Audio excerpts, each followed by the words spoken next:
Welcome to Between Sundays. I'm Tyler, and summer is officially fested. Today, we're taking some listener questions and talking to a couple of our esteemed student ministry staff members, Dani, Staley, and Randy Kinman, to close our celebration of summer. So let's get started and welcome in our favorite co-hosts, Marin and Barry. Good day, guys. Good day. Summer is fested. Good day, Randy and Dani. Hello. Yay! Hello. Welcome to the show. Thank you. I want everybody to yay like that. Like Yay! anytime I walk into Like a that? room. Oh, yeah. That's same. That would be nice. Pretty Very lackluster. festive. This is the only time we're going to mention it, but this is the second time we are doing this podcast. Might be. Yeah, So far. we recorded this a couple weeks ago, and then I don't know, something happened and didn't come out because this audio craziness. But thank you for joining us again and doing this all over. So make sure you've rehearsed your answers from last time, and we'll make sure that it's just a step above what we talked about. I actually remembered nothing from last time. Yeah, it was a great conversation. So initially we had you guys scheduled like second week of Summerfest, and we are like, Desi's going to come in for week 4. Ah, yes. Desi's going to be I'm sure she's devastated. Desi's going to be week 4 guest, and then Desi got the boot. So we'll bring her in another time maybe. Sorry, Desi. Family business before we get rolling today. We're taking final mailbag questions for July for Summerfest from friends of the pod, and then we're going to talk all things student ministries, what makes it fun, what makes it hard, and why it matters today so much in our culture and our world. It's going to be a good one. It was a good one last time, so it'll be a good one this time. But first, guys, this is for the table. Okay. What's new? What's new? What's going on? What's new with you guys? Liv and I cleaned the garage, Ooh. which is the most mundane thing possible. But as you can imagine, with all the different projects that we have going on, building cabinets and redoing rooms, and then all the farm projects, like stuff just accrues and piles up. And it was actually in the garage in or the in the garage. barn. No, in the garage, because that's where like the woodworking stuff is. And anyway, it was getting really out of hand. Like we were kind of having to like get out of our cars and like walk like around a bunch of stuff just to get back into the house. We're like, all right, this enough. So we spent like 3 hours on Sunday afternoon cleaning the garage together. How long is it? 3 hours. Yeah, with the two of us Wow. doing it the whole time. Do you guys work well together in an environment where it's like, we'll talk about this in a second, where it's like 110 degrees, no airflow, and cleaning out the garage? As long as we're not doing anything like actually together, like carrying a table or something like that, if we do that, it's over. Like we're like, wow, I didn't realize how much we hate each other. We cannot communicate. We cannot seem to see eye to eye. But as long as we're working like in our own thing in the same space, we're best friends. That's one dimension, is the heat.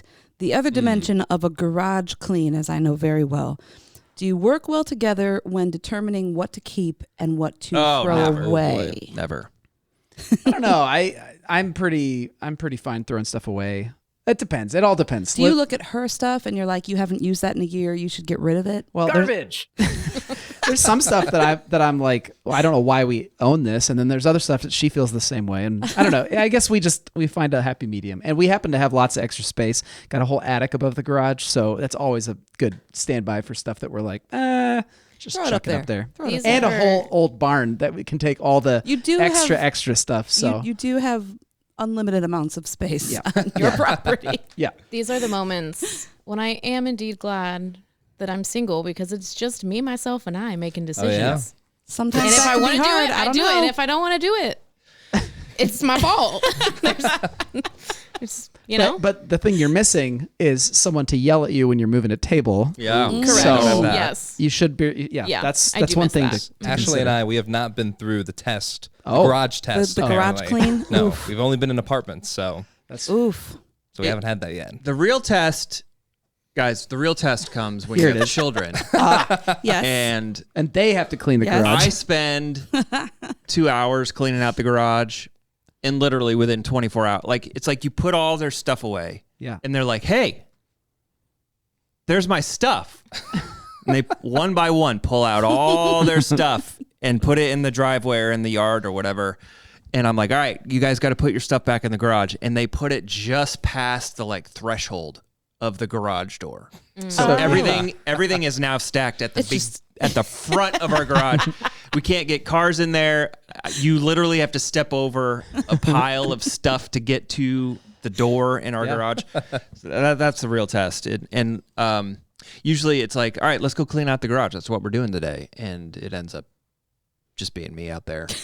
Cleaning out the garage. But then you get to decide what gets kept and what does That's not true. get kept. Oh man, I'm throwing things away left and right. Drunk with power. Yeah, it actually is preferable because I just throw almost everything away. Marin, what's new with you? Nothing. Recovering from a very busy weekend. My Yeah. in-laws were in town, which was wonderful. We also had the community fair. I spoke yesterday morning, and Yeah. it was a very packed, very hot, very busy weekend, but it was good. Yeah. Haven't had my in-laws in town in quite some time, so it was nice having them back. Yeah, so we're wrapping up Summerfest. It's 4 weeks of one service at 10 a.m. Everybody's coming. The kids are involved. Dani and Randy, you guys are about to ramp up a new ministry year and students. Yep. Dani, you helped like do some of the planning for Summerfest Yeah. services. Randy, did you have much involvement in Not any a of ton, that? no. Okay, so how'd you guys feel like it went? Like how was Summerfest? I think we're like getting the groove of it this year. This is the third year. summer. Yeah. I feel like we're starting to like know what works and doesn't work. I think it went well. And I know some people think it's corny or don't think it's like tacky, but like that's the joy of working with kids and students is like you get to do those things and it's kind of fun if you let it be fun. I thought the Gary Spud Venture thing was pretty funny. Giving away potatoes was fun. Yeah. Because you had seen the Gary Spud Venture thing Yes. elsewhere, Yes, right? yeah. I saw it at a CIY at a Christ and Youth event, and the kids. So it was in a room full of like 4th to 6th graders, and they were losing their mind with every. Really? Oh yeah, it was crazy. With each choice. I gotta be honest. I saw in the planning. I was like, "What's going on with the Spud Venture? Like, is this we're giving away potato? Like a potato? Correct. Yes. Like, Oh, yeah. what That are was we- probably the highlight for some of the kids. They Yeah. loved their Oh, potatoes. they wanted Love it. their They, potato. they wanted to unbelievable. be Gary. I Yeah. thought that was gonna fall flat on its face. I was like, nobody's gonna want a potato. No, who cares about this? But great, People care. It's a hit. Oh, People yeah. care about potatoes. Oh, yeah. I think the Yeah. coolest thing is just being able to see like everyone in one room, not just of like between both services, but like all the kids, all our students, like all the families, all hanging out together. That was cool. Yeah. Oh yeah. Everybody was there, and it was good. The one thing new with me that I'll mention is I was introduced. We probably all of us. I'd venture to say all of us. Maybe not Barry. I bet Barry's heard of this before. We're introduced to a new term, corn sweat, this past week. I had I've not learned heard about of it that. last Oh year. yeah. Last Yeah, year, last year was when I first heard about I it. also live in Sheridan, so I've never heard it, and guys now are- it is making life like 110 degrees outside. So I've somebody, never heard of it. Since you guys are the corn sweat experts, can Yes. you enlighten us? What is corn sweat? well, I just know it's a thing that makes it hot. I think it has something to do with the moisture that the corn produces, and then it like gets trapped, and then it doesn't. And something to do with Going the in. rain. Like we had all Yeah. those days of heavy rain, and then we were just under this like heat dome, under this like cooking lamp, and the corn just started releasing all of that moisture. Yeah, that's why it's so I'm hot no outside. scientist. That's but why we're bringing this up. Is because it's been so hot and humid, and it's because Because of the corn. the corn is putting out gallons of moisture into the air every day in Indiana, and so there's like this dome of humidity, yeah. and which So Turns makes out it there like is 20 more than degrees corn. hotter than what it. There is more than corn in Indiana. There's corn sweat Yeah. as well. So does that mean that it's hotter at Barry and I's houses because we're surrounded by corn? Maybe. Y'all's houses? Oh, probably. I don't know. It's pretty hot at my house. Yeah, I don't know. Actually miserable. Shouldn't be everywhere. that hot. There's soybeans in the field across from my house, so I don't know No what's corn beans going on. sweat. I would deal with corn sweat 100 times before I would deal with like Blizzard 2K25 or whatever. You'd Like, rather have hot than cold. Yeah, I'd rather That's what deal you're with saying. corn sweat. Well, I was don't need to outside- worry about that because we don't have blizzards anymore. Not in Indiana. I was on Saturday. I was outside doing yard work all day. I was like, "Oh, there's thistle. I'm gonna start Ooh, yeah. pulling thistle." Nice. So I pulled 400, more than 400 stalks or whatever. Wow, You you counted? counted. I counted them. You counted them. I counted them. Were you using like a tool or are you pulling them by hand? Oh man, I was like, I was asking to be in pain. Yeah. Or Were something. you wearing gloves?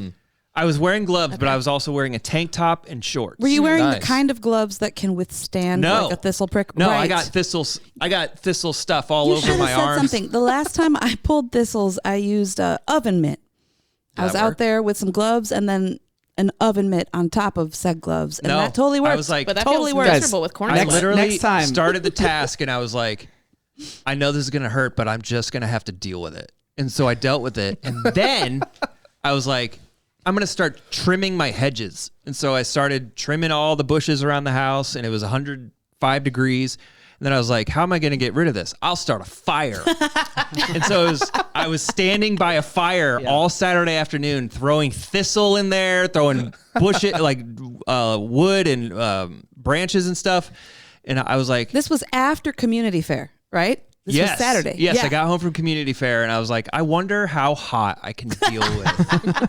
You're just gonna push your body How much to the can I limit. handle? How much I Truly. can handle. Just for future reference, guys, I have a tool where you basically just like press down with your foot, pull up, and the entire weed comes out. So Next ask me time. next time. Next I'll time. hook you up.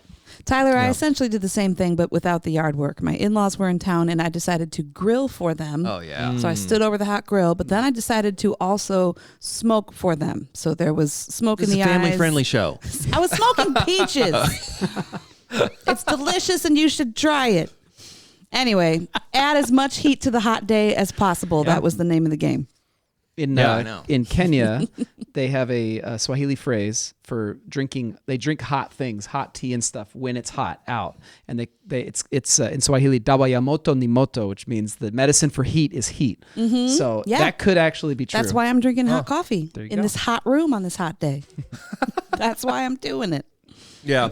So that's a wrap on Summerfest. It was great, right? Oh, yeah. We'll probably do it again. corn, sweat, and memories. Yeah. Oh, yeah.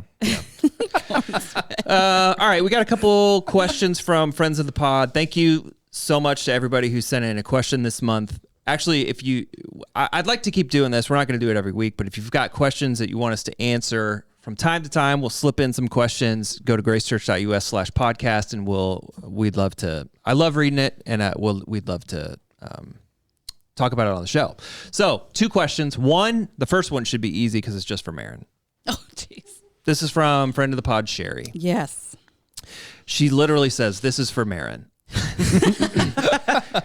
She said, I'm just going to say it word for word. Okay. She says, okay, but for real, can you please share your Get Out of the Funk playlist? My attitude sometimes needs an adjustment between Sundays. So Marin, you've talked about it on the show. Yeah. You've got a playlist that you've compiled that helps you get out of your funk. Yeah, Sherry, I will gladly send you a link. It's a YouTube playlist. We can listen together. There's a lot of songs on So, here. like, describe the kind of music that's on what there. would you Well, play of all, first? It's called Out My Funk, right? Just out. Get out. Out my funk. And is that short for get out of the funk? I mean, it's slang. Yes. It's slang for out of my funk. And sometimes you just play the whole thing on shuffle, and you just get walloped with So is it like truth Fallout bomb Boy? after truth bomb? No, it's oh my goodness. I don't know. It's the first. Would get me out of my phone. I'm looking at it right First now. band I I could think see I see a lot of black gospel. Billy Joel. I So, see, all right, this is the first time I'm realizing you've mentioned this playlist before. Yeah. I'm just now realizing it's not made up of funk music. correct. No, because we're getting out. I of just the thought funk. it was like a way of It's like talking I'm about pulling out my funk. because I love funk music from time to time. So I was just under that impression. Yeah, no, that is So not black what it's That gospel. would also What get you else? out of a funk. But anyway, this is your playlist. It's Let's hear all it. just, I don't know. It's kind of unique to me. Sherry, again, I will gladly share this with you. Some of it is tied to just childhood songs that I found really profound and Like very, very Aerosmith? meaningful. My goodness. Well, I'm trying to get you to tell me what's the name Give of us some someone on bands. there. Any Okay. bands make up multiple Fred songs? Hammond. Yeah. Kurt Carr. Let's see. Phil Madeira. Walter Hawkins. Couple of Jars of Clay songs. They Really? wrote some really good stuff. That Rain, good, Rain on My Face? That Good Monsters album is so deep, Yeah. so profound. Steve Taylor songs. Let's see what else I can see over your shoulder. Lincoln Park. Aradhana. Oh my goodness. Aradhana, they're a beautiful, beautiful group. They play Indian music. Got any Hootie on there? I do not have Hootie. This is all like Christian related. I think we're missing stuff. the theme. Yeah, we are. They're just messing with me. I have other playlists for other things, but you can't listen to Hootie if you're trying to get out of a funk. That's true. A deep funk. Hootie's not going to do it. Do you have a playlist that gets you into a funk, like just Creed? You know what? Okay, this might be a little too serious, but Shania Twain. If I listen to certain bands for too long, like I'll start to feel kind of down. Yeah. So we gotta kind of push pause on Alice in Chains and bands of the like, because if you listen too long, it takes you to dark places. Yeah, makes sense. All right, next question is from friend of the pod, Allie, and this is for everybody. She says, "What is your advice for young adults post-grad maintaining their faith? From finding a new church community to service opportunities. Big fan and friend of the pod, about to move to Chicago. Grace and Merge have been the entirety of my Christian experience, and I'm worried without finding something similar, I'll be discouraged from going to a new church." So, what advice do you guys have for young adults looking for a new church in a new environment, in a new city, who grew up at Grace Church? What advice do you have for someone like that who's exploring and wishing to find similar experiences, but growing in their faith kind of on their own? I think a lot of that criteria, it really fits where I was. I mean, I'm still Ashley and I, we were in school, coming out of school, got married. I was in like an internship, and then we were both thrust into the place of like, okay, we got to find like our community now, like our place. And so I think the biggest thing, obviously, the first thing we did is just you keep on praying for it. And I know it's like a joke around where a lot of people are go church shopping, right? Where it's like, look for the place and kind of like check off the list. But it's a hard process to go through. It's a difficult one because obviously like you love what you used to.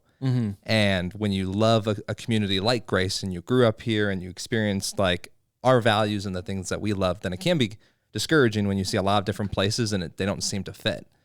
And so I think the biggest thing that Ashley and I did is like we had to let go of the fear of, if we go to a place and maybe it just, after like, I guess if we do a little research or if we go on like a Sunday and we just feel it doesn't fit, we keep being faithful to where God's moving us. Maybe he'll take us to a place where we wouldn't have thought of to go, but definitely still keep our preferences open, but still be faithful to where God might lead us. Because there's so many churches and so many options and so many different places, which is good and reassuring, but it can also probably cause like choice fatigue. Yeah, sure. When there's so many things and so many options, places to go. And maybe God's calling you to a church community, and it might not be a large church. It might be totally different if he's calling you to a group of people, to a church body. I know living in Chicago for as many years as we did, my husband and I were part of 3 churches, all completely different. At one time? No, at separate times in our 16 years of marriage there. And it was based around moves. We moved from the north side to the south side, so that involved a move there. But each time, of course, you're going to grieve some things that aren't the same, namely the people, right? That's the hardest part. You don't see the same people anymore, and the people are the church, but so is the doctrine and the liturgy and all of those things. So anyway, I agree with Randy to pray about it. Let the Lord lead you, but be open-minded because it might not look like what you thought you were looking for in a church. Might be big, might be small, could be all kinds of things, but let the Lord lead you to a community of people who are following him. Yeah, I think to add to that, I think my advice would simply be when you're looking for a church community, don't just look for a church that feels like or looks like superficially like Grace, has the same type of worship music, has the same size auditorium. that might be the initial thing that you're looking for. But what you're really looking for, in my opinion, are the core values that make up that community. What are the things that drive them? What are the distinctives of that community? And some of those values, I mean, we list them on our website. If you want to go see how we define our own core values, go to gracechurch.us/beliefs. But like at Grace, one of our core values is it's not about me. Like we're not about looking cool and flashy and having all the successful things. We're just trying to be faithful. Or we go there, we ask the hard questions. We're okay with wrestling with difficult topics. Sometimes we say we don't know. Like, look for churches that share those types of values, and you'll be way more likely to find something that feels a bit like Grace, even if, as Marin says, the worship style or the liturgy, maybe it might be, who knows, Anglican, or it might be something Right. completely out of the realm of your experience. But if they have the same values, you're probably going to feel a lot more at home.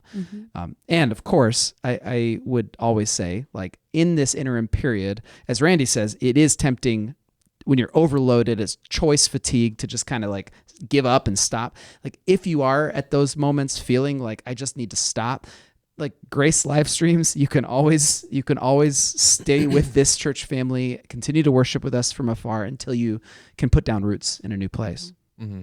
I think about like people from our Venezuelan community who have come to Grace, and of course leaving their own church communities far behind. But they come here, and what we hear over and over and over again is that they feel the Spirit of God, or they sense the Spirit of God here, because it's the Spirit that unites us and makes us a family. So go where you sense the Spirit of God moving, where you feel the Spirit of God. We just got an email not long ago from a visitor who said he loved his experience. And again, exact same thing, felt the Spirit of God. I sensed the Spirit of God in this place. And then there was another question on the questionnaire he filled out. How can we make it a more welcoming place? How can we do better? And he asked that we make the sermons 30 minutes longer, because they tend to fly by, guys. So... All right, you heard it here first, folks. Once they get planted in your seats, ready. it's going to be a long one. the Spirit is moving, We but our should tell sermons that are too guy, short. you guys already go 30 minutes over what you're allotted. My ADHD brain just like freaked out at the thought of it. Like, how can I do that? Oh, I thought it was wonderful. Yes, Lord. from his lips to your ears. I would not say no. Now, if there's cahoots in the middle of Hey. Yeah, sermon, little intermissions. Yeah, we like could do that. like a break, maybe I could do that. Especially if the cahoots are a callback to everything you just heard. Exactly. Like, just keep us focused. Yeah. I remember one of the things I did when I was coming home, like from college or even after college, and I was looking for other churches, is like I had a relationship with Tim Ayers, Rob Yonan at the time.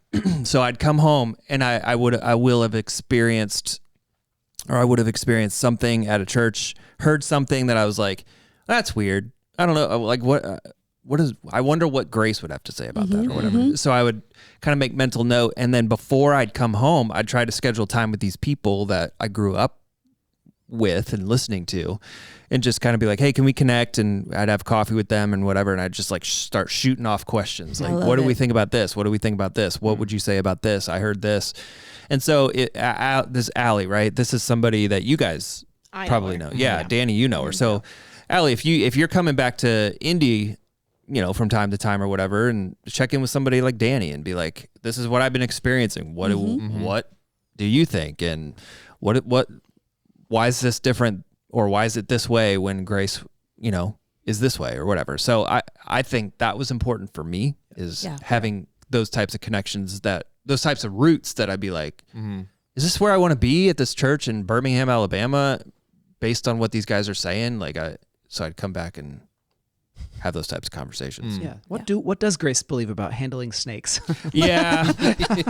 I ended up at a snake handle, like the first church. I was a freshman in college in Birmingham, Alabama. And the first church I went to, everybody was like, yeah, you got to go to Shades Mountain, blah, blah, blah church. But there's apparently 1 million Shades Mountain churches in Birmingham, Alabama. And the one I went to, they pulled out a legit like snake. Just one? That's all I saw. Oh. That's all it took. Usually it's like a box of snakes. Oh my goodness. Maybe, one? I don't know. Yeah, they had one snake. All right. And I didn't go back They there, weren't but a very wealthy, affluent snake We handling can only church. have They one only snake, afford- guys. Only afford one. yeah, Pass it they around. can only manage one. So it was the wrong Shades Mountain Church. All that I right, ended lesson up at, learned. But yeah, I had to come home. But and did you write that down and ask Tim? So what's I with the probably snakes? did. I don't remember. I probably did. I was like, what's with the snakes in the church? Whatever. I wonder if like that's how someone felt during Summerfest. Like there was this church and it was all about the potato. Yeah, what's with the potato? They just They kept were giving worshiping potatoes this out potato. every week. Which, by the way, the Kahoot mistake from yesterday was Yeah. 100% my fault, and I grovel. It's okay. I What did you do? My entire goal during that Kahoot was to sorry. get to the leaderboard but not win. There you go. And had I gotten that right, I would have gotten on the leaderboard. What'd you do? I worded it wrong, and you Oh. come up with this stuff. Who knows? I was probably like super late at night, Yeah. trying to get everything done before the deadline, and I was. We didn't realize, but like Carrie and I didn't realize that it sounded weird no, either. it's because you so. trusted me as your pastor, and I apologize. It's like, how many days did it take for them to realize that Jesus was missing? And I was Right. like, 0. one. Obvious. And it was like, correct answer, 3. And I was like, that was going to be believe the it or not, standout this is answer. the kind of stuff that eats me alive for like the Yeah, next heaven 48 forbid Maren hours. makes a mistake. As soon as Carrie said my name, she was like, "Dani, we messed up." Everybody that was sitting around me turned and looked at me, and I was like, "I'm sorry." No, All eyes. I want the entire church to know it was me. It was No, me. it's You had to fine. be there, It's okay. literally, because we didn't You, stream.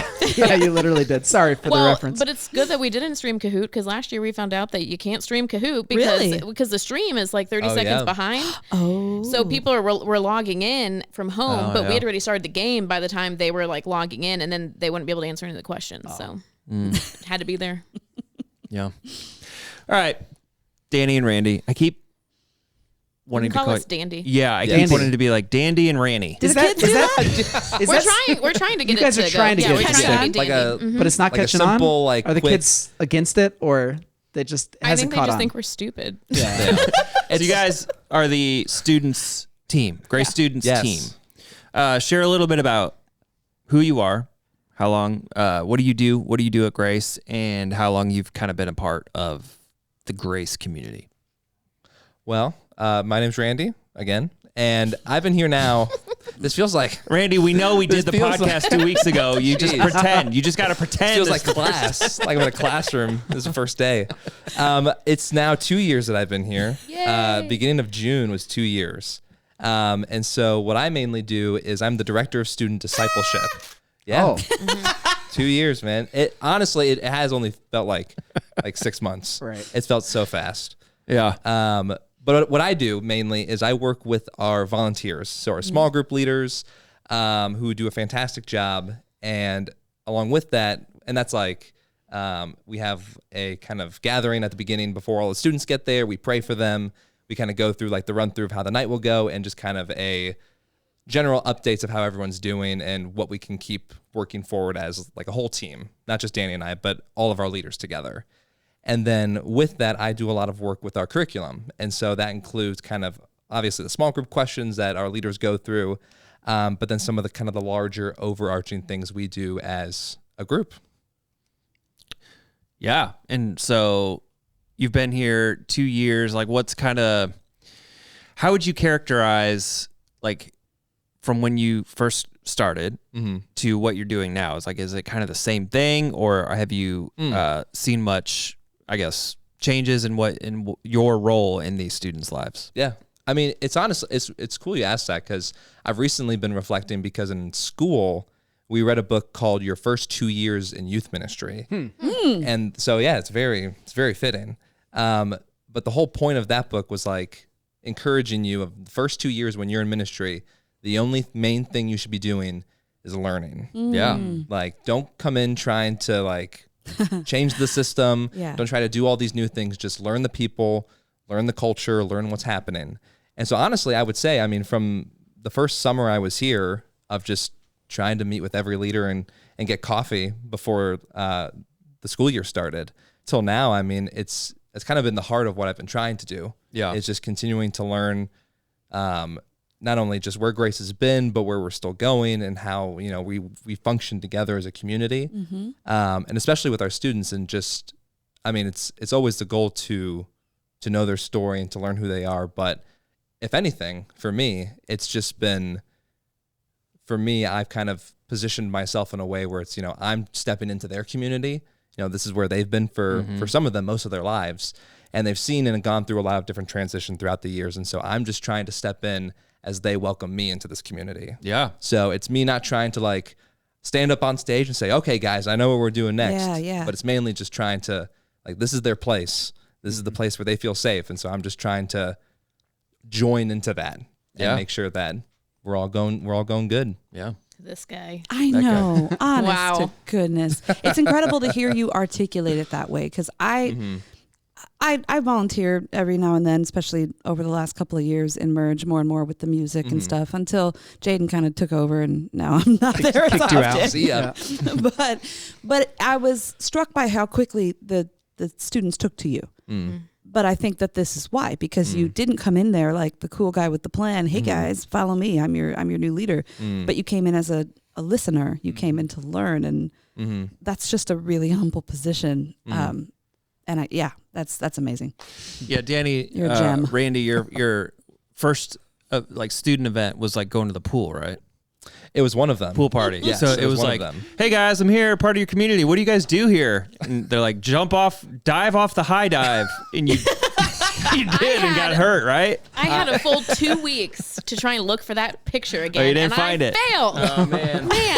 I was Yeah. on the high dive, and you always go up there and you think you have more ability than you actually do. Yeah. So And then you got a bunch of No, students you- being like, you don't Randy, go up there. Randy. So, Marin and does everyone's not. cheering you on, and so I'm like, I can do a front flip off this thing. Yeah. Oh my God. So I proceed to attempt it. Yeah. And I land right on my face. You like rotated like So you- half a rotation too Yeah, much. so you did a Yes. front Well- flip and a quarter. Oh yeah, because you Do can you go. have experience in high diving?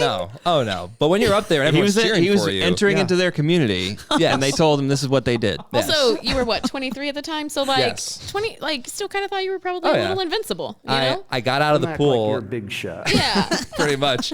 I get out of the pool and my wife Ashley is there, and she looks at me and she's like, "Randy, your eye looks kind of red." And she's a nurse. And she's a nurse, and so I'm like, "Oh, did I burst something behind my face or something?" And now it all turned out fine. But Oh my gosh. but the whole point was just to, you know, Ingratiate yourself. Yeah. yes, I had to. the That'll kids. do it. They had to be impressed. Yeah. They were impressed. That's for sure. I think this is true for both of you guys.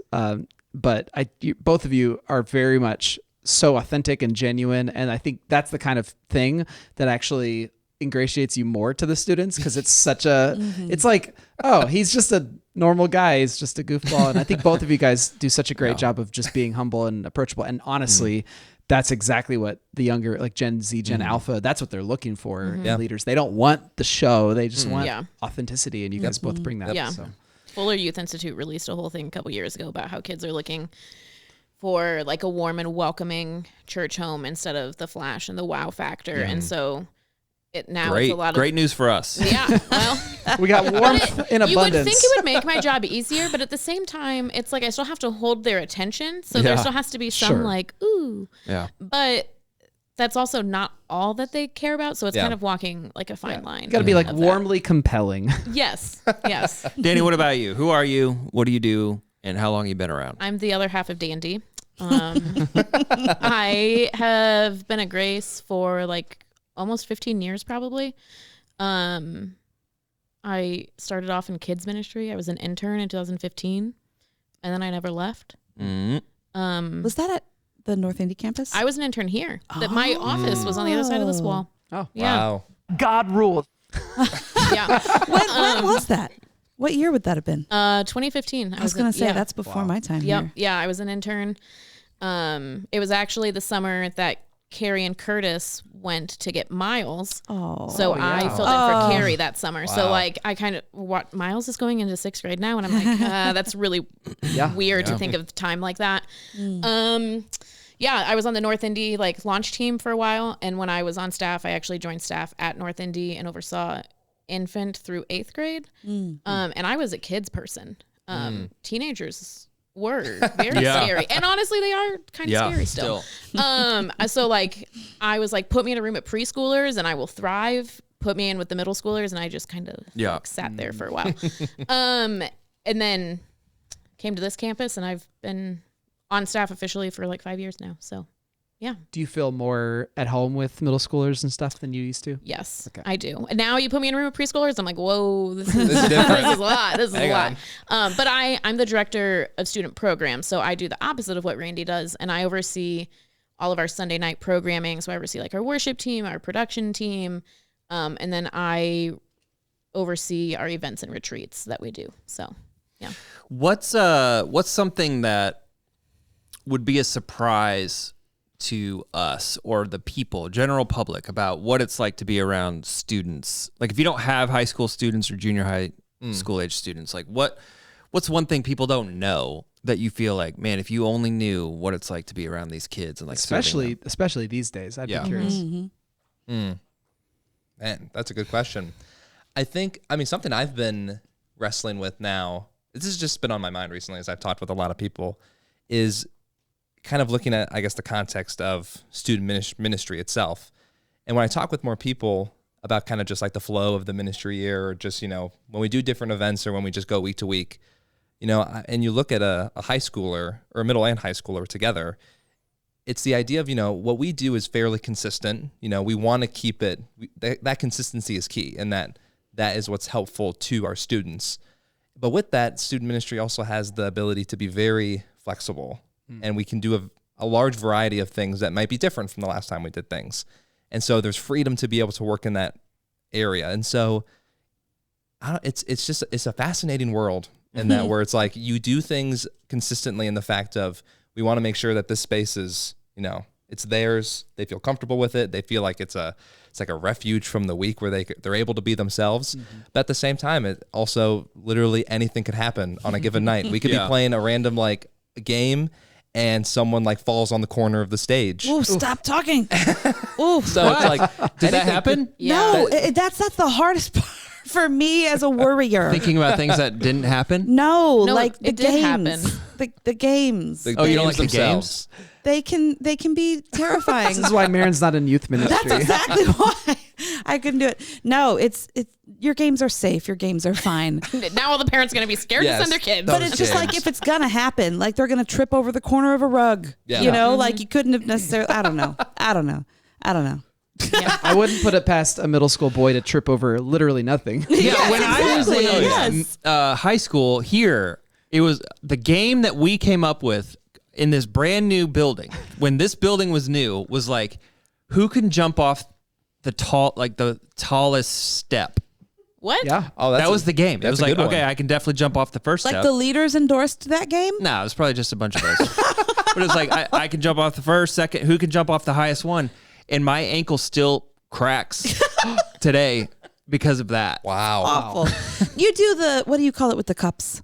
Head, shoulders, knees, cup. Yeah, head, shoulders, knees, cup, and then like there's one red solo cup between two children with no helmets who are about to crash into one another to be the first to grab the cup. That was the first terrifying game that I saw. They in have, student they have ministry. nature's helmets called the skull. Nature's helmets. We used to have a gym here, and we used to play like full-on dodgeball in the gym with like middle school up to seniors in high school. Oh, I would never do dodgeball with middle schoolers and high schoolers. Yeah. No, and so we would just no. pelt Oh yeah. the middle schoolers. Yeah, No mercy. I still have vivid memories of that feeling of that when your face, and it's like you go through the stages of like, what just happened to me? I'm in deep pain right now. I am Wait a minute. embarrassed, I and think it's I'm like going to cry. I'm peeing my pants. Like I don't know. It's just that never happened, but you never know. It's Church hurt. church hurt. Yeah, I have lots of embarrassing memories from youth ministry. Yeah. I think what would be surprising to people is that like teenagers are a lot more similar to us than we think. Yeah. Bet. Like, yeah, Did I use that correctly? they I still think say they did, that? yes. Oh, They great. do. I They still do. say bet, but I think the students don't say bet anymore. It might be phasing out. But I do, because whatever. My Goodness. 5-year-old son started saying bet. That's how you know the boy. teenagers are not. Yeah. Got down That's to right. him. Yes. Got down to him. But we all the things that we're insecure about might be different, but we all face insecurities every day. We all are anxious about something in our life, and you know, the cause might be different, but the root feelings are the same. And so you think that you can't empathize with a teenager, but the reality is you can. Yeah. And I think that makes it a little less scary. Yeah. Yeah. We all tell have you what. raging hormones telling us to jump off of things.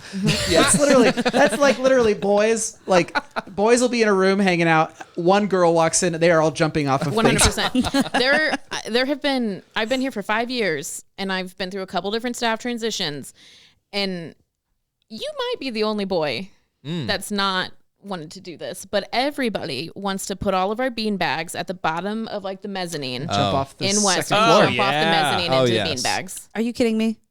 They all want to. They want to. Yeah. Over my dead body. Yeah, Yeah, that if you jumped definitely off, would've yes. I was like, I don't think it counts for workman's comp if like you're actively doing something stupid, but whatever. Yeah. Yeah. Oh my goodness. I know that's awful, but I wonder if it would work. But also, I mean, if you stack them enough, we got lots. I mean, there's we a got lot of bean bean bags. Guys, Corn sweat. I've read a lot of studies and research about how you mentioned it, how younger generations value authenticity over performance.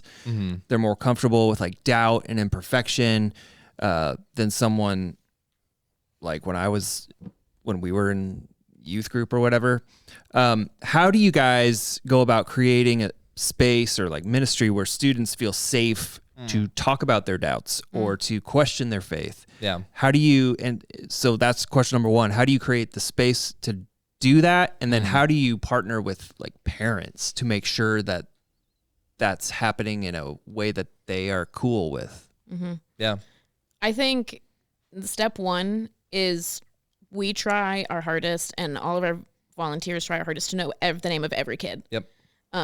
It's kind of like a Rolodex of names in my brain, and there's sometimes I say a name and I'm like, dear Lord, please let that be the right name.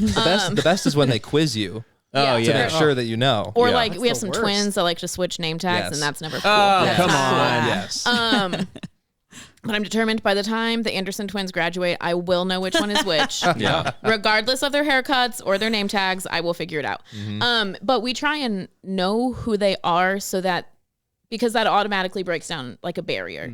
And if it's one thing for a kid's small group leader to know who they are, but for us as like the communicators from the stage, for a kid to feel like we know them, then when we're preaching, it lets them feel like we're actually talking to them instead of at them. Yeah.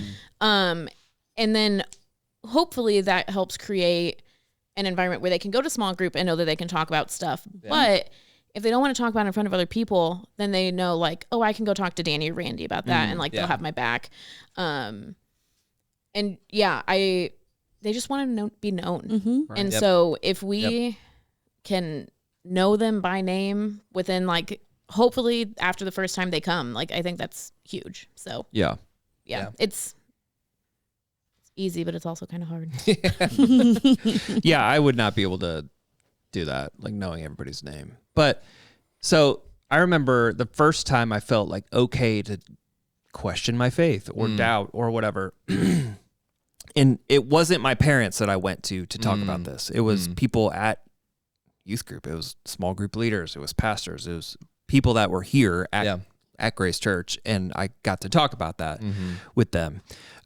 So yeah, the second part of my question is like, how do you bring families along with the environment of like, this is a safe spot for your student, and we know them by name.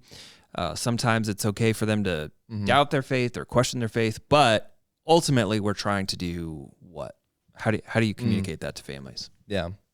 I think if anything, I think the most helpful thing, as a dad now with a 7-month-old, I think the most helpful thing, at least for me, and what I hopefully can assume for other parents, is that, that we want to partner with you and help you. Like, your family doesn't have to feel alone, and things that maybe your teenager is going through that you don't understand, or the things that are happening that just seem confusing or frustrating, or just like things are being blown out of proportion.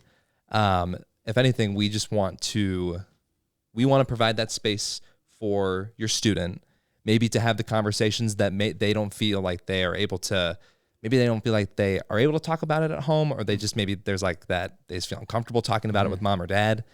And if anything, it's setting the right expectations like across the board, where it's like, we're always going to be there for a student. We're always going to be able to listen to them and truly attempt to hear what they're saying. And at the same time, be able to, at the same time of being with that student, to understand of, well, our first priority is the family, is wanting to be able to, in the same way that we're there with the student, to be able to share that burden with the parent, to be able to, not only as a friend to the student, but as a leader to them as well, and be that leader then co-leading with the parent. So if anything, I would just say the thing we're desperately trying to do is to take everything that we're doing in Grace students and hopefully have that be able to be translated then back to you guys in the home. So then that's even greatly like expanded on. Yeah. And I would even encourage, like, if you are a parent of a kid in Grace Kids or Grace students, and there's something that's happening in your life that can have an effect on your kid negatively or positively, like, let us know. Yeah. Because the second Debbie, Carrie, Randy, or myself know, like, we will keep our eyes on that kid. And when we start to see like, oh, that behavior seems a little weird, like, let me dig into that, where they say something offhand, but now I know that something is happening at home. Yep. So they're really masking that feeling with the sarcastic comment or the making fun of somebody. And then it allows us to like pay attention and dig in with that kid. But like, we are here to serve you and your family. Yep. And we want to be able to walk through stuff with you. So like, and there's no shame or judgment in whatever that is. Like, we just want to be there to help your kid be successful. I just had a conversation with a mom of a 10th grader last night who told me that her 10th grade son had gone on the Kings Island trip that you guys just went on. Yeah. And that the volunteer small group leader who was leading his group recognized leadership potential in her 10th grade son. And she was so blown away, she had to talk to me about it. My kid? You mean my knucklehead kid? So some of these, like, I see in you conversations that you guys have where you're able maybe to see a different side of somebody's student or recognize giftings in them that may even come as a surprise to them, maybe even a surprise to their parents. But you guys play a big role in even helping a child kind of discover their calling or their identity. I know that happened for Jaden when he was in Merge with his small group leaders, just building into his confidence and his confidence as a leader, and it helped to shape who he is becoming. Yeah, that's so good, especially these days when like so much of the cultural narrative for students is just all about identity, and it's this, it's so much of it is about like you have to determine who you are and declare who you are, and it's like, and label who you are, all that stuff. And to be able to be in a place where you guys are able to kind of go straight to the core of who you really are as a beloved child of God and hammer that home. And when they know that this is the place where they can feel that and recognize their core identity, and they're doing that in conjunction with the parents, like that's how we start to shift some of the cultural dynamics that seem so hopeless and despairing these days. So I think you guys are doing a great job of that. And I agree that the IC&U conversations are huge in helping kind of cut through the noise to the core. Yeah, I remember like when I was going through this stuff, like I was super involved in youth group, and I was doing like student venture or whatever it's called now at school, and I'd go on these trips, and like it was, looking back, it was pretty clear like what quote unquote discipleship looked like at that in the 90s or whatever. What does it look like today? Like how do you guys, what is student ministries, what does discipleship look like for students who, like Barry's saying, like identity is a core part. It probably always has been, but things like anxiety through the roof didn't really get, if it existed, it didn't really get talked about in 1999, but now it's like everybody's got it. and every kid is different. I'm sure I'm sure the theme is the same but like I have a brother-in-law who is going into 7th grade and a sister-in-law who is just out of high school, and they both have insecurity and levels of anxiety that like I don't remember dealing with when I was a kid. Yeah. So like, what does discipleship look like in today's culture and of this soup of all this stuff going on? Yeah. Yeah. I think for us, we try and start at, like you guys have touched on this, but like we try and start at the baseline of authenticity. Yeah. Because, and like I said, we struggle with the same things that teenagers struggle with, even though the cause is different.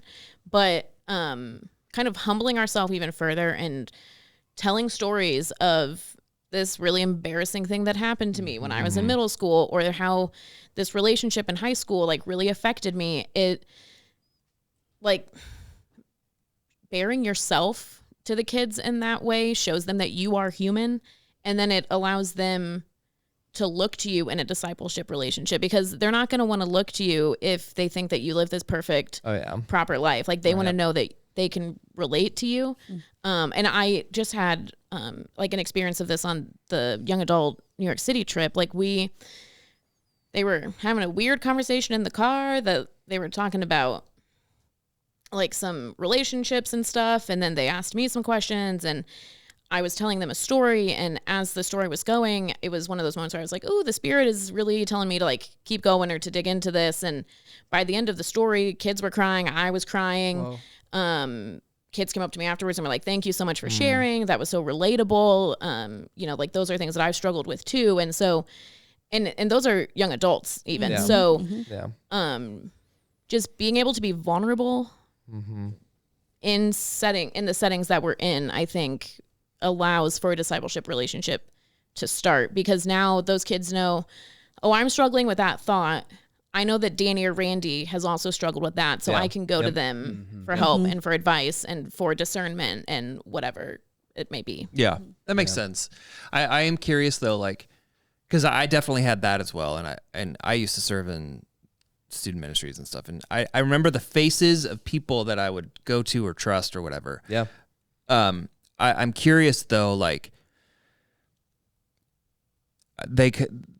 I also read things like Gen Z. Are we still dealing with Gen Z? Are we dealing with them? Are we still dealing with two Gen of them? Alpha? Gen Alpha. We're in Alpha right now.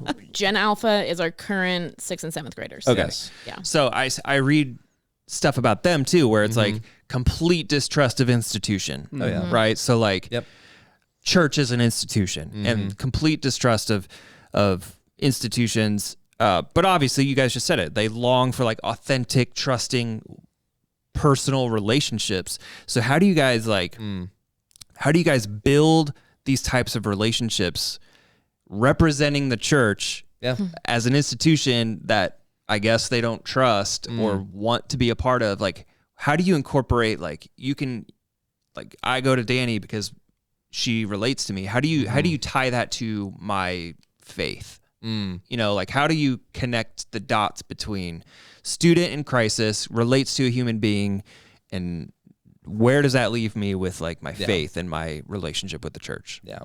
When I think about, I guess, like my time back in youth ministry, and I had a great youth pastor, great youth leaders, great everything. It was great.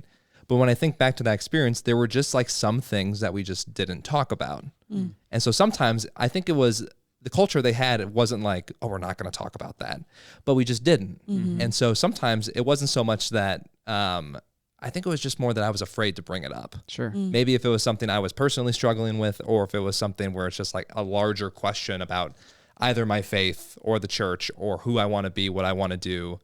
I was too afraid to ask about it because no one else seemed to be talking about it. And so what I love about Grace, and I think that we do so well, is how our values as a church sink down into everything we do, where it's like our value at Grace of we go there. And so I think it's the biggest thing with authenticity, not only just personally, but also I guess like those bigger faith questions or questions that you would have in general about, well, how does my faith look in these relationships or in this profession that I want to do, or this kind of like path that I have for my life, the things I enjoy doing? How do those things intersect and work? I think it's just being able to open the door of, we set the expectation of where, all of us as leaders, me, myself, and Dani, and all of our adult leaders in small groups, it's like we're wrestling through some of the same things. And it's like you said, Dani, it's that we're more alike than we think. And the fact of I still have questions about a lot of different things and things I'm confused about. And the students it will mean so much more to them.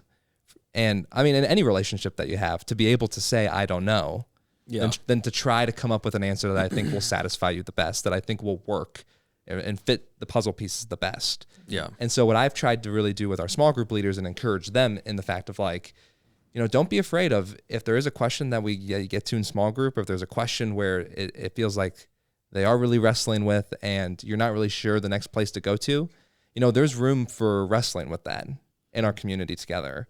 We're not going to be able maybe to find that one answer right away.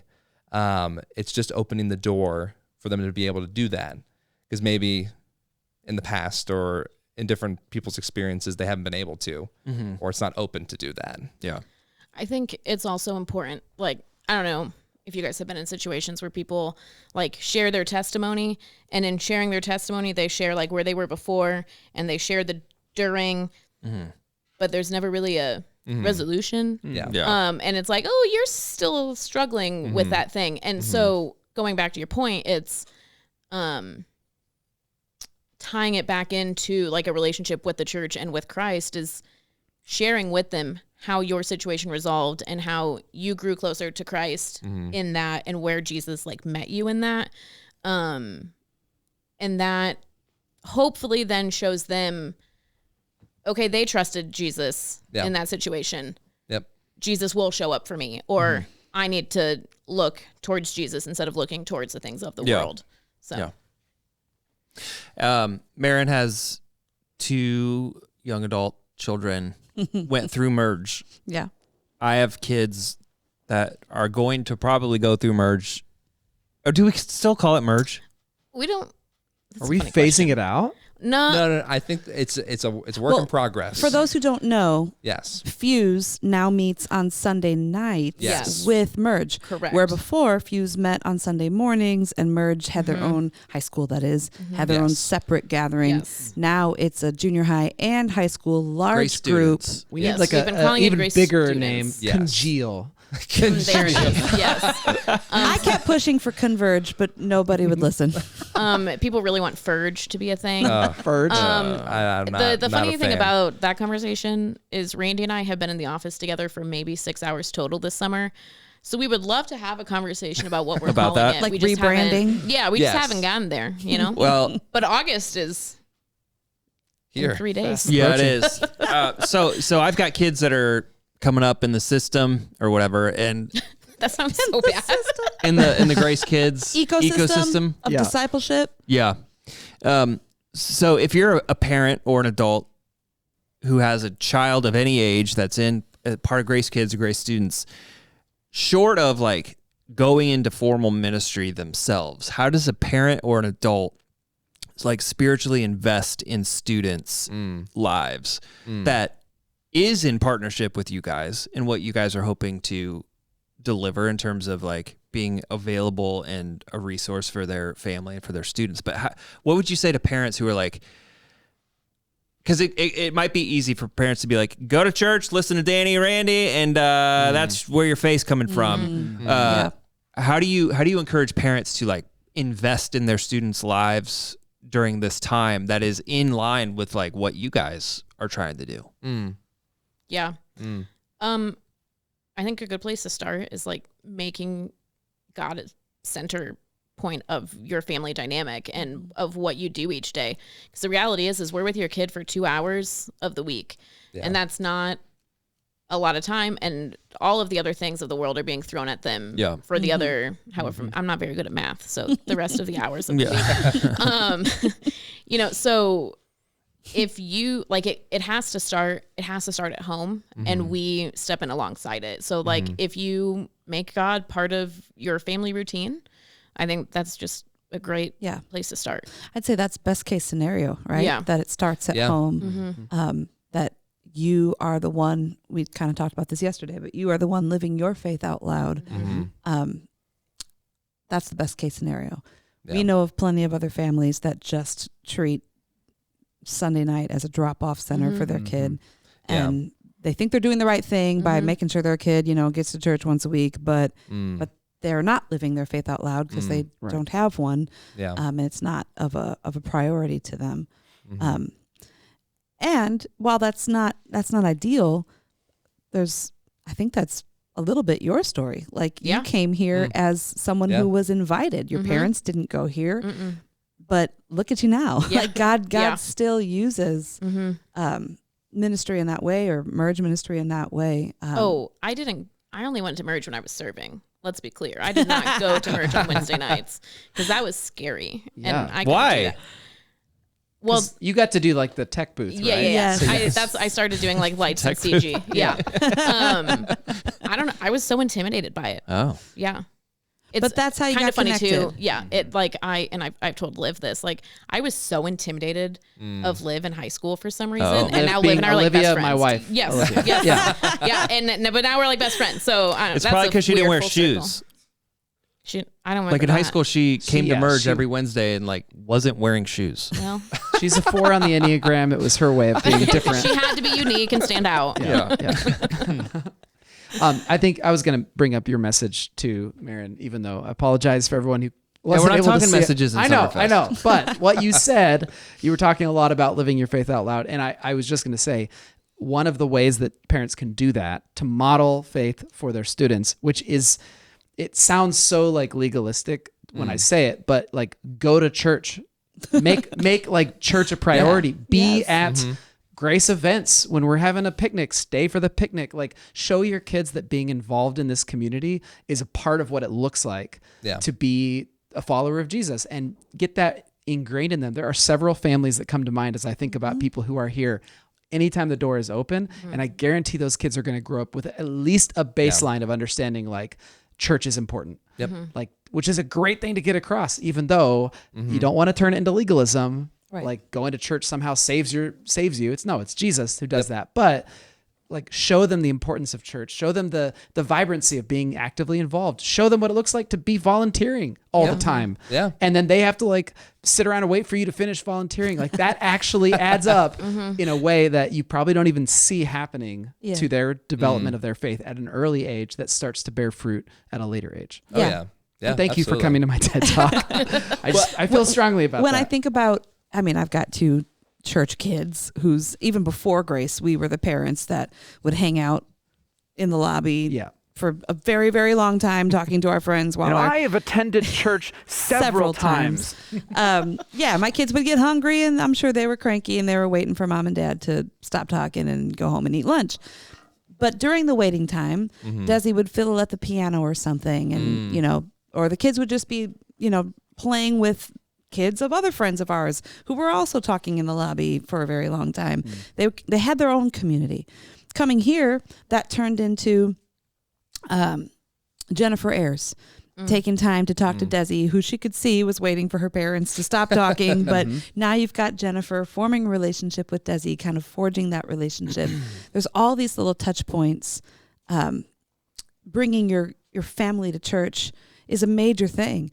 But the touch points are all the other people, the sticky faith thing we talk about, all the other people who will have a point of contact with your student, your child, and become mentors or just people that they look up to, or people that they felt loved by or known by. It's just, it's more than just coming to church. I keep thinking of like the network that is our church. Like you called it the system, the system of discipleship. It's largely a network. There's people on the worship team who are still high schoolers.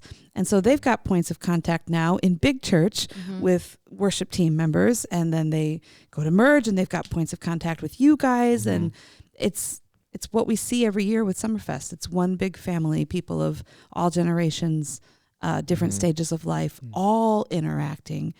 And having as many points of contact within the church as possible. Oh yeah.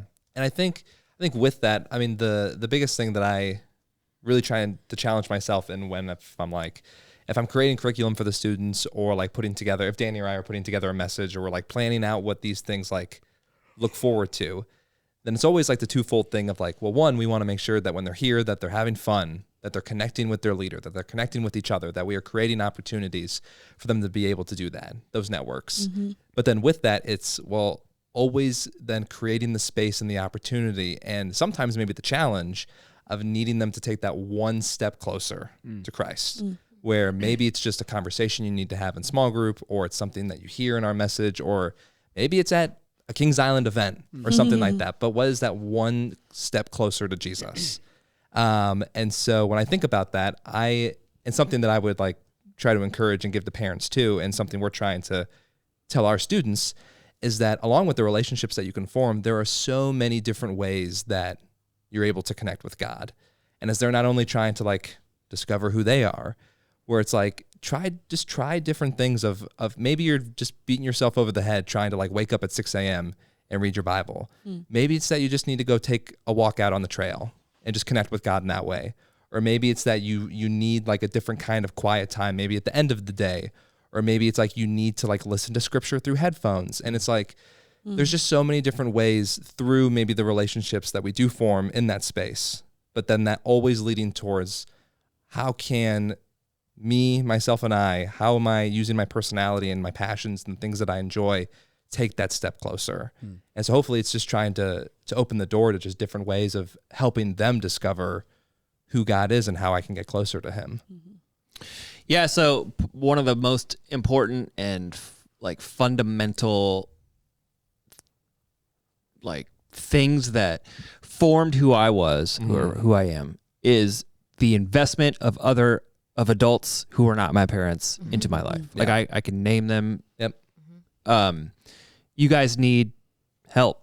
Like it can't just be Dani and Randy doing all this heavy lifting. So you've got a great team of volunteers, but for those who are not currently serving anywhere at Grace or wherever, why would someone want, like we've talked a lot about how kids are scary.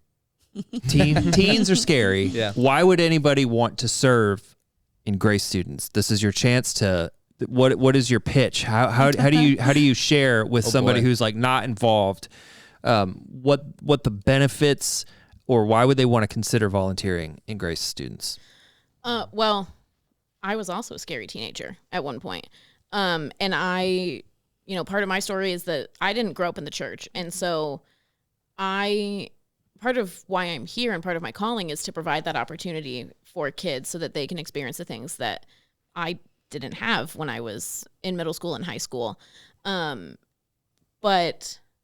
like you said, like we're going back to the sticky faith thing. Studies show that it takes 5 adults that are not a child's parents to help them stay connected to the church. So then when they graduate from high school, they go out into the world, they have 5 adults who know them by name, know part of their story, and the likelihood of that student then staying in the church is greater if they have the 5 people in their life. And I can list off like my core group of people who were the church to me and got me through that time. But like my challenge is like, you were a scary teenager too. And somehow you're where you are now. So you have the opportunity to be that for a kid now who so desperately wants that. Yeah. And I mean, talk about being in an environment where, I mean, your own faith will be stretched and grown. Oh yeah. I mean, whether you were in that seat with them, whether you were in youth group when you were growing up, or whether you never went to church growing up. Like talk about sitting in a place where students not only are wrestling with the things going on in their lives, the things going on in the world, all the different voices that are bombarding them with different ideas and stuff, but being able to see the moments where it seems like the things just click. And there's that moment where they do want to surrender. They want to be able to give their life for something. Yeah. And so many people are trying to tell them the different things that they can give their lives for. So seeing that level of acceptance and surrender from them, I mean, it is a very challenging spot to be in, because sometimes it just seems like they aren't getting it, or sometimes it just seems like you're running against a brick wall trying to get across this idea. But being in that place, it's something that can truly just move us and how the Holy Spirit, in the same way that we're discipling them, they're discipling us back. And they're showing us different ways of how we can continue to grow in our faith Yeah. with Jesus. And we try and make it as easy as we can Yeah. for people to Oh, come yeah. and serve. I mean, when I was on the North Indy staff team and was leading a small group, it was majority boys. And there were times when we said Jesus' name twice tonight. So we win. Now we can go play hide and go seek, you know? So it's not the stakes are big because it's a kid's life, but also at the same time, the bar is kind of low. It's not as intimidating. Yes, Right. yes. It's not as intimidating. And we provide you everything you need. Right. And we give you small group questions ahead of time. Right. And we try and make it easy for you. Can I reframe that question? Yeah. What are you guys looking for in a small group leader? What makes a good small group leader? Yeah. I mean, I guess going off of what I said is just that if you are willing to be teachable and flexible in that way, then it doesn't matter whether you know the lingo of students. Doesn't matter if you're if you're a Bible genius. Oh yeah, it doesn't it doesn't matter how much you know, whether it is with the Bible or it's with student development. You can enter into that space, and as long as you're teachable and in the way that they interact with each other and the relationships that you form, then it will be intimidating at first. Sure. But as time goes on, you'll realize, like you said, Dani, of how much you do have in common with them, of how much you can see yourself in them. Right. I agree with what you're saying, Dani, about the bar being low, but that maybe that has a negative connotation. Yeah. I might just say that the expectations are not as complicated as you think. No. Yes. Can you be kind? Can you be warm and welcoming? Yep. Can you admit when you don't know the answer and go and are you curious to go find out the answer? Then boom, you are already 95% of the way qualified. Can you listen? Can you listen? Do you love Jesus and want to love him more? Great. You're done. Do You're you ready. flip off the high dive? Are you gifted high Are dive? you willing to try? That's a key requirement. If you're able to do that, that's amazing. And that's why Marin's not a small group leader, because no, she's not willing to try. Exactly why. Oh man. Good conversation, Dani, Randy. Thank you for joining us. Hopefully this will get published. We'll never. This time I have a good Fingers feeling crossed. about this one. It'll hopefully be it'll out be there. good. But thanks for being here. And We still need small group leaders. yep, So need some small group leaders. Yeah. Specifically, you guys said for boys groups. we're making progress. Okay. Yes, we are making Since progress. Since the first take of this podcast, we've made progress. That's also another thing. If you're interested, is that if you want to be in that environment, but you're not sure about being a small group leader, we have other areas of serving too. Yes. If you love welcoming people, Sure. if you love that hospitality, then you can be a part of our welcome team. Or if you can hit a button on if you can hit the space bar button on a computer, yeah, you can serve There's a with me. place for you. Wow. yeah, and you can still play 9 Square on a Sunday night. Oh, even if you're most not a small importantly. group What leader. else would you Yes. want to do on a Sunday Yeah. night? Yes. My husband always thinks I'm kind of crazy when say I've preached on Sunday morning and then I go play keys and merge on Sunday night. Shouldn't I be exhausted? That is crazy. Why do I do this to myself? But it's because it's so fun. Yeah. I don't want that to be lost on anybody. Eager to navigate the fun. Sunday can be a very long day. Yes, absolutely. But there's something about the spirit and the vibe of our student worship that is like nothing Oh, yeah. else.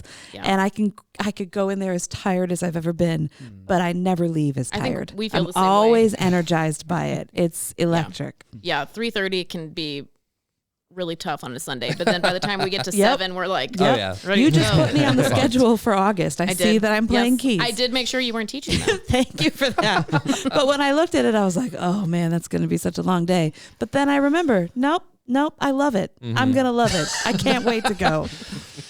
Speaking of August, Barry. Yeah. Where are we going to go? All right, in August? guys. What are we doing? This coming weekend, we are starting a new sermon series all about marriage. It's called First Comes Love.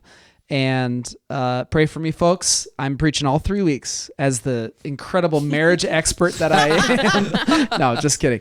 No, in fact, I'll share this in my message. I'm a little intimidated because there's been so much stuff spoken about, written about. There's Netflix series about marriage counseling. There's just what am I possibly going to be able to say that 5 top tips for marriage that you've never heard before? No, but I feel compelled. We feel compelled as pastors to address the situation of what marriages are facing these days, and our hearts are burdened by the number of marriages that are in distress. That if we could just go back in time 5 years, like maybe we'd be able to set them on a different course. And so I want to do that regardless of how ill-qualified I feel to give the perfect advice. So we're going to get into the biblical theology of marriage, and we're going to spend 3 weeks talking about Romans 12 verses 9 through 12, and which are not about marriage specifically. They're just about Christ-like relationships, and it'll be valuable, I think, for everybody, whether you're married or not. Great. Yeah, and as for this show, we're going to go back to talking about sermons, and I think we're having a couple special guests all throughout August. And really, this series kind of culminates in this retreat. We're calling it a retreat. It's a 2-day event for married couples. Friday, August 22nd, and Saturday, August 23rd. It's going to be at Grace Church. We're calling it the Marriage Retreat. Childcare is available. You can sign up for it now. gracechurch.us/marriage retreat to do that. So we're looking forward to that. And we've got some surprises in August. Dani, Randy, thank you again for joining us. We said this would be 20 minutes, and we are at an hour and 16. So we got to wrap this up. Maren, will you please send us out? I will. Do justly, love mercy, and walk humbly with your God. And we'll see you on the other side of Sunday.